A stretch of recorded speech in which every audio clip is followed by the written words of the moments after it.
Where do you even begin with The Birdcage? This is one of those rare films that transcends its genre and remains endlessly watchable, no matter how many times you've seen it. Directed by the legendary Mike Nichols, who had already made his mark with dramatic classics like The Graduate and Who's Afraid of Virginia Woolf, this 1996 comedy is a masterclass in timing, ensemble performance, and social commentary wrapped in hilarity. At its core, The Birdcage tells the story of Armand Goldman, played by the incomparable Robin Williams, and his partner Albert, portrayed by Nathan Lane.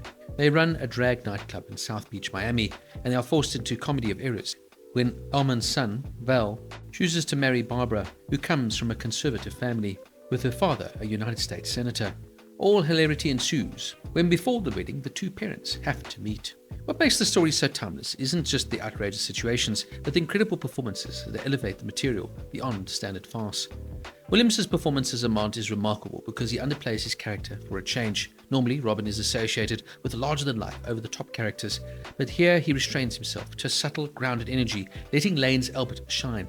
And shine he does. Nathan Lane, fresh from Broadway, delivers a career-defining performance as Albert, navigating flamboyance with nuance and timing that is just impeccable. Lane, who hadn't publicly come out at the time of filming, carries his role with fearless authenticity, and his chemistry with Williams is electric. The pairing of the two comedic geniuses under the guidance of a master director creates scenes that feel effortless, even when they are exquisitely timed chaos. Hank Azaria, who plays the flamboyant houseboy, Agador Spartacus, steals nearly every scene he's in. Azaria actually created two distinct voices for Agador, one masculine, one high-pitched, and after consulting a gay friend, he felt confident that the more flamboyant voice was authentic rather than the stereotype. The result is a comedian-like performance that is simultaneously hilarious and charming. The supporting cast is nothing short of stellar. Gene Hackman as Senator Kevin Keeley gives one of his most light-hearted performances, poking fun at his own dramatic persona. There's a subtle moment when Hackman flashes a peace sign from atop a ladder, a nod to Richard Nixon, referencing his history on Nixon's enemies list. Diane Wiest is excellent here, playing Barbara's mother, as is the little turn from Christine Baranski as Val's mother, while a young Calista Flockhart plays Barbara with bright-eyed innocence, despite being 30 at the time, portraying a character not even 19. Even Dan Flutterman, as Val, adds a layer of tension and realism, though he's definitely the weakest casting of the lot, and I found his character somewhat annoying and slightly frustrating, being rather unfair to his dad. But hey, I suppose that's the striking plot point. Without Val, there's no awkward situation. The comedy is a mix of precise scripting and perfectly timed improvisation.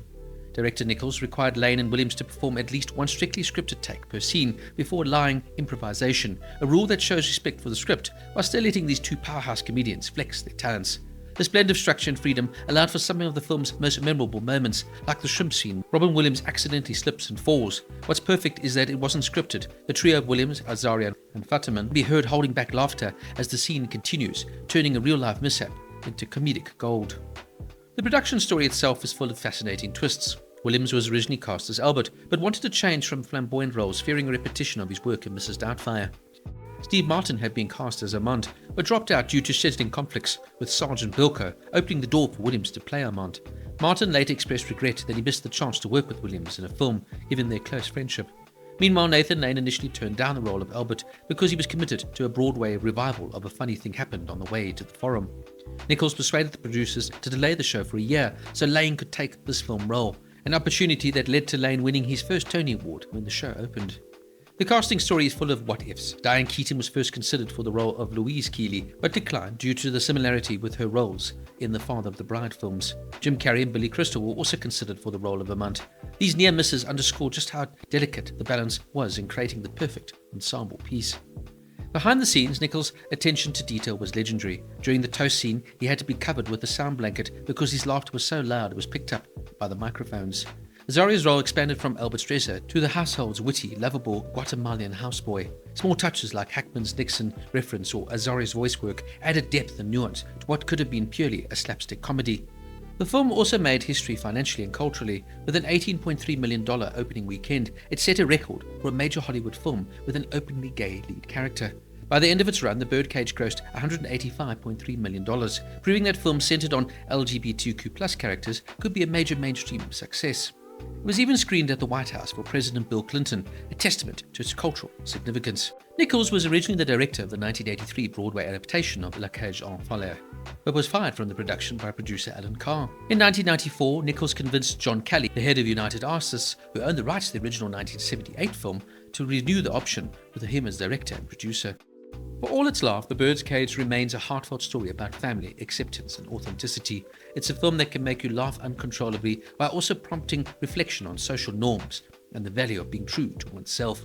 The combination of Mike Nichols' brilliant direction, Robin Williams' subtle genius, Nathan Lane's Broadway-level comedy, and Hank Azaria's voice chameleon performance makes this film an enduring classic. Even 30 years later, it holds up as one of the finest ensemble comedies ever made. Just for example, getting Hackman to show such versatility in playing a comedic role is testament to this film's place in Hollywood history. Even 30 years later, it still holds up as one of the finest ensemble comedies ever made. Every joke lands, every performance feels fresh, and for me it even makes statements about acceptance, tolerance and equality. But at the heart of the story, this film is about love, family and identity. It resonates universally. It's a film that feels timeless, so one can return to it again and again for laughter, warmth and a little bit of mischief. I still feel this is one of Robin Williams' most understated performances of his career, and one of his best. It would also make a star of Nathan Lane, and Robin even protected Lane, as Lane had not come out to the general public when making or promoting this film. He once stated that he was especially nervous when doing an interview with Oprah Winfrey, and stated that Robin Williams had his back and told him that if he didn't want to come out, that Robin would do the best to make sure that it would not happen until he was ready. In the interview, Winfrey pressed Lane, but Robin, with his usual comedic timing, steered the interview away from Lane. And I think that's what makes this so special, is that Williams was prepared to give up the spotlight, hand over the reins, and truly delve into another aspect of his phenomenal and undeniable talent. The film also has an incredible soundtrack, with the likes of Conga by Gloria Estefan and Miami Sound Machine, or of course the iconic ending where We Are Family plays in the background, or just seeing Gene Hackman dressed up in drag. This is one of those films you could put on time and time again and never not be entertained. Naturally, there was some criticism at the time from the gay community, particularly in its depiction of effeminate gay men, saying that the film played into the stereotype. Nichols stressed the film is not meant to reflect the gay community as a whole, commenting, "Our jokes were about divas, about theatre and about stars," and some critics responded as if they were about gay people in general. That just isn't so. But Glad did praise the film for going beyond the stereotypes to see the characters' depth and humanity.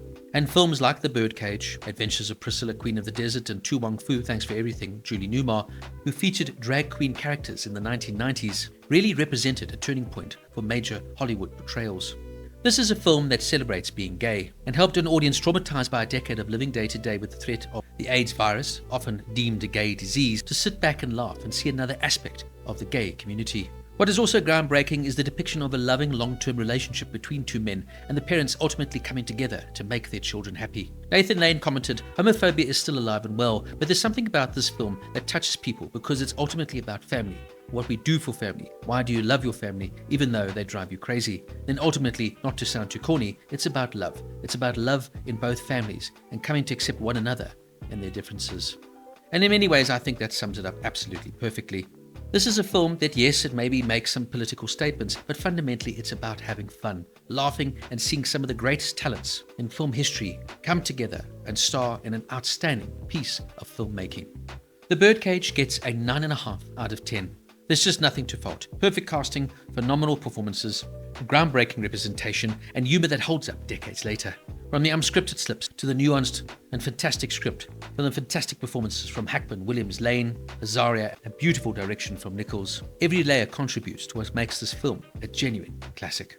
So what did you think of The Birdcage? Please let me know down below, and don't forget to like and subscribe for more deep dive reviews.